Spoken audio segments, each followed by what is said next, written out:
Hey mamas, you're listening to the Balanced Working Mama podcast, the only podcast teaching you how to balance your work, motherhood, and wellness. I am Dr. Amber Thornton, clinical psychologist and mama wellness consultant. Each week we dive into tips and strategies and much more so that you too can become a balanced working mama.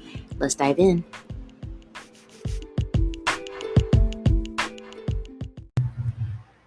Hey mamas, Dr. Amber here. I hope that you all are doing well, and it's always good to come and chat with you all on the Balanced Working Mama podcast. If you are new to this podcast, hello and welcome. I'm glad you're here, and I hope that you will definitely spend some time to just go back through some of the episodes, especially season 1.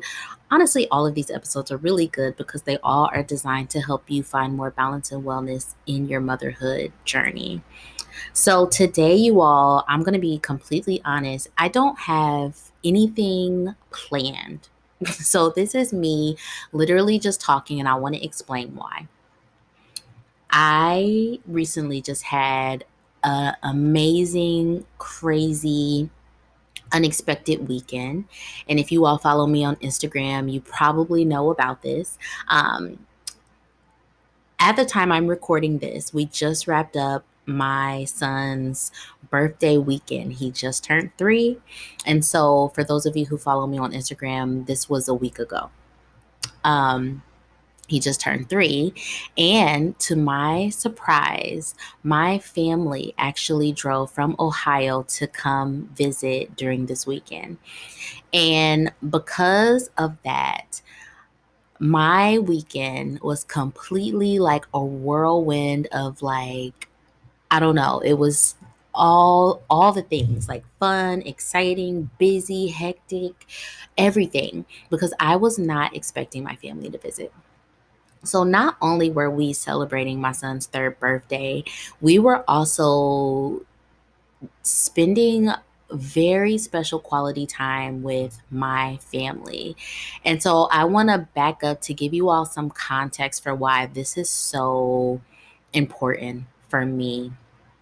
So a few things that you all should probably know to understand why it was just so important for me to have my family be here. One, and again, if you all listen to the podcast, you know about this. My father passed away almost exactly a year ago. He passed away May 28th of 2021. And so it's been an interesting year without him. He was always such a big part of our lives. Me growing up, it was always me, my brother, my mom, and my dad. It was the 4 of us always.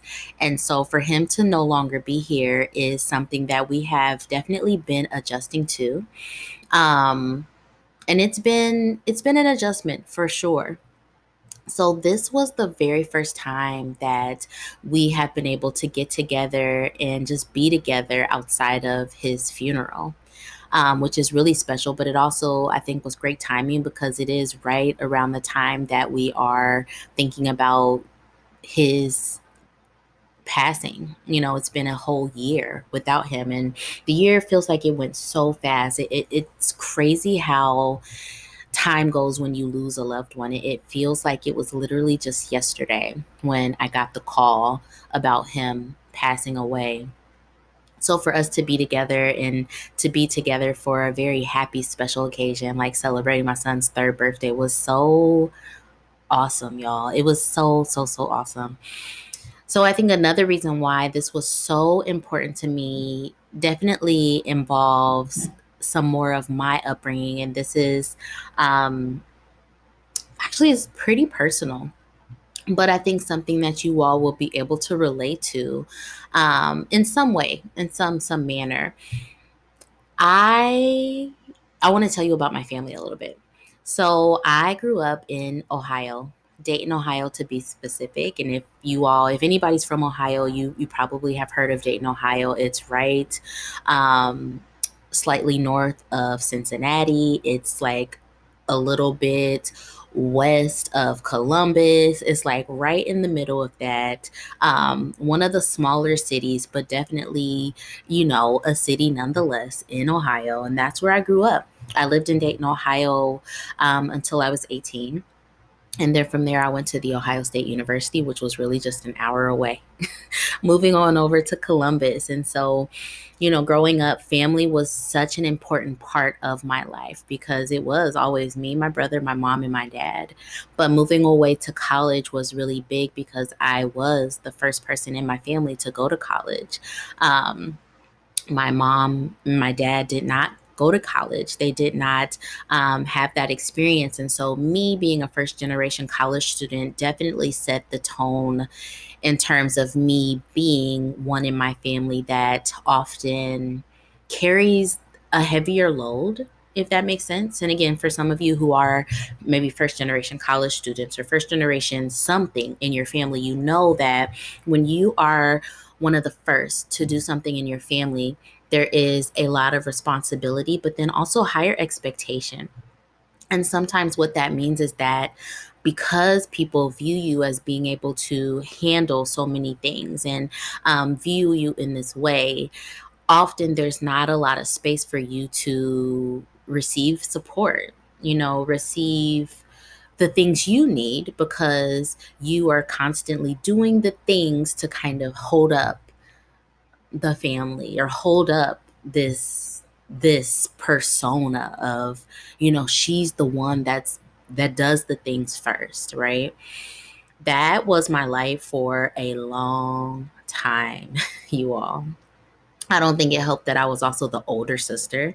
So I was just the responsible one. I was the one that went to college first. I was the one that went to grad school, the only one that went to grad school. I was the one to move away first. I was the first one to move outside of Ohio, the first one to move across the country, the first one to get married. And so it was definitely this role that I was starting to take on of I will be the one to support you and everyone else. But I'm not one that often needs or receives support because I am the one that does the things. If this feels relatable for you, if this feels um, familiar, trust me, you are not alone. I get the sense that those of you who are drawn to this podcast probably have this experience of living a life where maybe you are the strong friend, maybe you are the strong daughter, maybe you are the strong sister, maybe you are the strong one, whatever. The first, you might be the first generation something.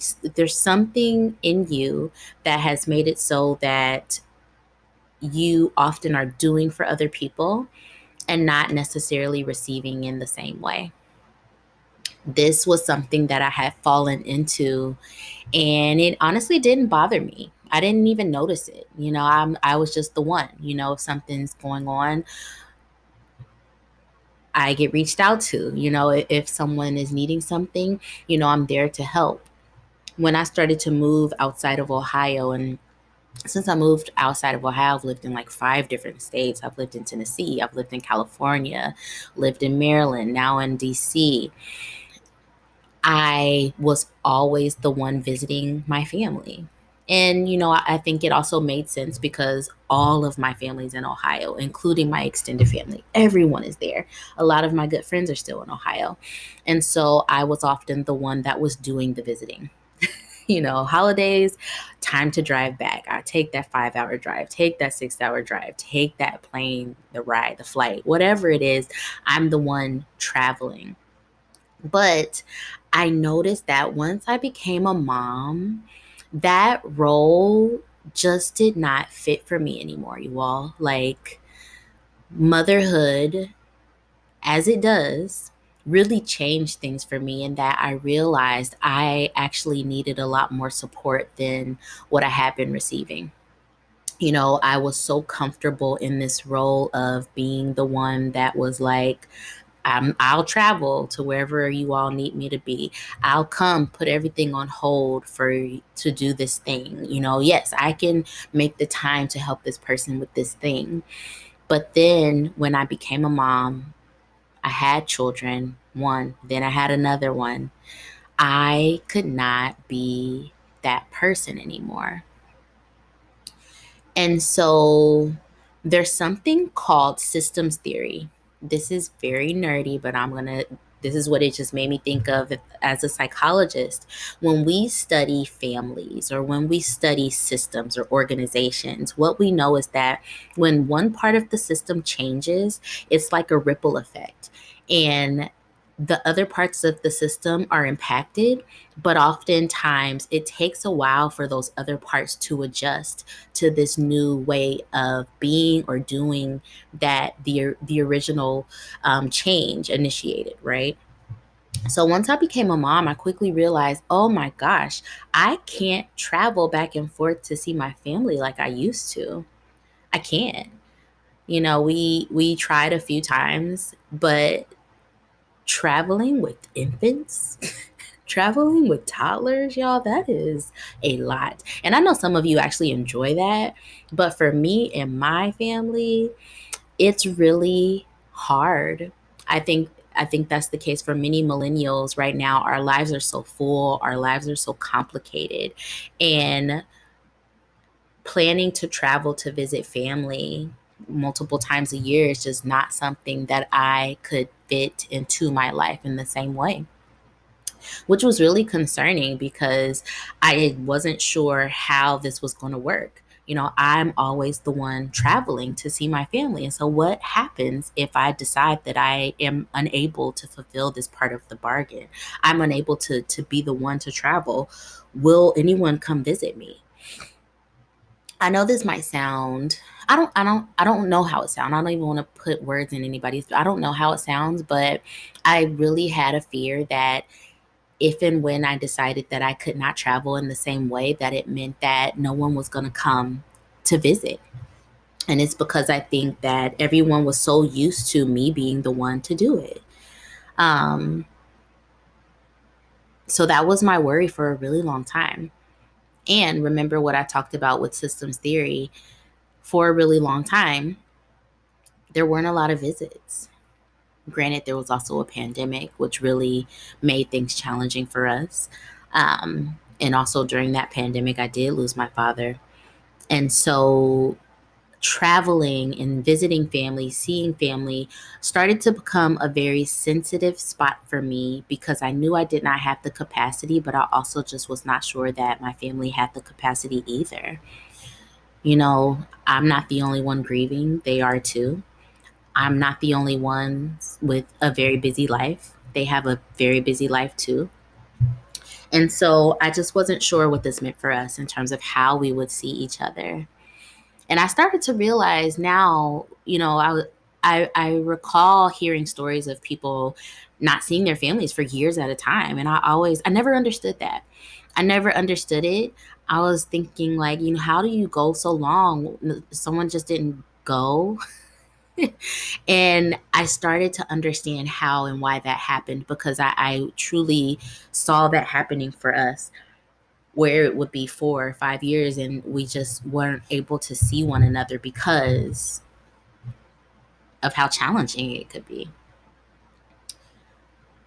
I think another thing that I had started to think about too is about my mom and her experience of her mom and just what it means to become an adult and how that relationship changes with your parents, right? This conversation is also about generational patterns and upbringings. And sometimes people say generational curses. I'm not sure if this is a curse, but it is definitely an experience where thinking about my mom's life. My mom was born and grew up in Mississippi. And then in her 20s, she moved to the Midwest. But I don't believe that her mom ever came to visit. I know that my grandmother, which is my mom's mom, came when my mom got married. So my grandmother made it from Mississippi to Ohio for the wedding, but I do not recall a time that she ever came to visit again. And I don't think this is because she didn't love or care for her. My mom was one of 10 children. And so I can only imagine how challenging it would be to try to visit all 10 of your children when they all have, for the most part, half of them have left the state. Not only that, my mom grew up in the 50s and 60s. And so My grandmother was not used to that type of being, that life where her children were away and people were away and you travel. Traveling back then was a really big deal and not something that you did often. For us now, traveling is a very regular, you know, yearly, multiple times a year thing. I think for my grandmother back in her time, it was a once in a lifetime thing. And so that was the relationship with she and my mom. After my mom left home, she visited her one time for her wedding, and that was it. So now, flash forward, my mom has this daughter who then goes on to be the first person to go to college, first person to go to graduate school, first person to leave the state, first person to move across the country, first, all this stuff. And all she knows is, well, my mom only traveled outside of her hometown one time to see me. So, what do you do with that? I was just thinking about that. And, for my mom, her learning how to utilize travel to continue the relationship with her daughter was something new, something that she has not experienced in her upbringing with her mom. And yet she's trying to do it with me. It's funny because the other day on Instagram, I talked about how sometimes I become frustrated. And I know this is also an experience that many millennial mamas have. Sometimes I become frustrated because it feels like I'm trying to parent in this manner that I did not receive growing up. And I don't think it's hit me until more recently that I think my mom is going through that very same experience in her own way, right? I'm out here doing this gentle parent stuff. My parents weren't gentle parents. They weren't abusive, but I don't think any of our parents were gentle parents. One, because that wasn't a thing back then. But two, I don't think they had the capacity, even if they wanted to. But something that my mom is trying to do is trying to learn how to continue her relationship with her adult daughter in a way that she did not receive from her mom. What does it mean for her to have a relationship with her daughter who now lives outside of the state, who will never return to Ohio? How do we continue that without it being something that she's always bearing the responsibility of? I was really afraid that my family would not be able to adjust to me saying that I could no longer fulfill this role of being that person in the family. And to my surprise, on May 20th, 2022, I was literally sitting in my dining room trying to, I don't know what I was doing on my phone. And then all of a sudden, randomly at like 6:30 in the evening, our doorbell rings and I look over and I see my brother standing at our front door. I see my sister-in-law and I see my mom standing there. And it was amazing. It was amazing, you all. Whew. Okay, I'm gonna not get emotional because I don't want to do that today, but it helps me see that oh,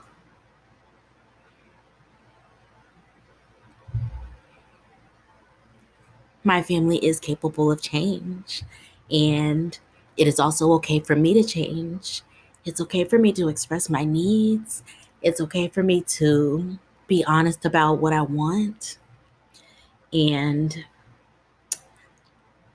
that's exactly what's supposed to happen because I cannot stay the same. I am not that same woman that I was 10 years ago. I'm different. And that means that the people around me have to adjust. And seeing my family at the door because they made the effort to visit, because they knew that I needed them, because I was vocal about how hard it was in this season of my life to fulfill this continually. They did it, and it made me feel so good. It was everything I needed, y'all. Like, it just really gave me the push that I needed to know it is okay for me to continue to evolve And it is okay for you to evolve too. If you're listening to this and you've been afraid to make changes in your life because of how it might impact the people around you, just know that making those changes is probably going to be for the greater good of not only you, but the people around you, because it also will encourage them to grow and encourage them to expand. And maybe our process of really evolving and changing will help them as they evolve and change and grow. So that is why this weekend was so special to me. It confirmed to me that I do have space and freedom to evolve and expand and to become the woman I want to be. And the people around me will accept it and they will also grow with me. And I know some of you might be listening to this and realizing that there are going to be some people around you who won't grow with you. There will be some people around you who will not be able to expand in the same way or in the same pace. And I know that that can be so hard. And I hope that you are able to see that you still need to grow, even if it pushes some people out. But I hope that it also means that it will attract and encourage the right people into your life so that you will feel supported as you continue to evolve and grow and change. Okay, I think that's all I have. I hope you all got something out of this episode. And if you did, please reach out to me and let me know what you did. Because it helps me to know, that when I do have episodes like this that are just more free flowing and just me talking about my process, that it is helpful. But I am just sitting with this lesson, this reflection for me. And what I'm taking away is it is okay to change. It is okay to grow. It is okay to evolve. And I'm moving in the right direction and all is well. All is well.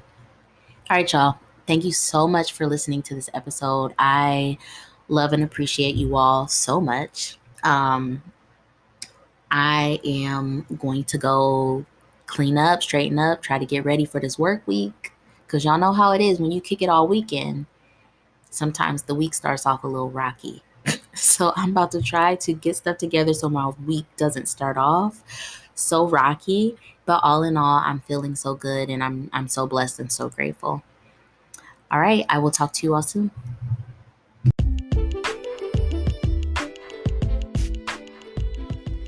Hey, Mama. Thank you for listening to the Balanced Working Mama podcast. If you love this podcast, please be sure to rate it and share it with another mama that you know.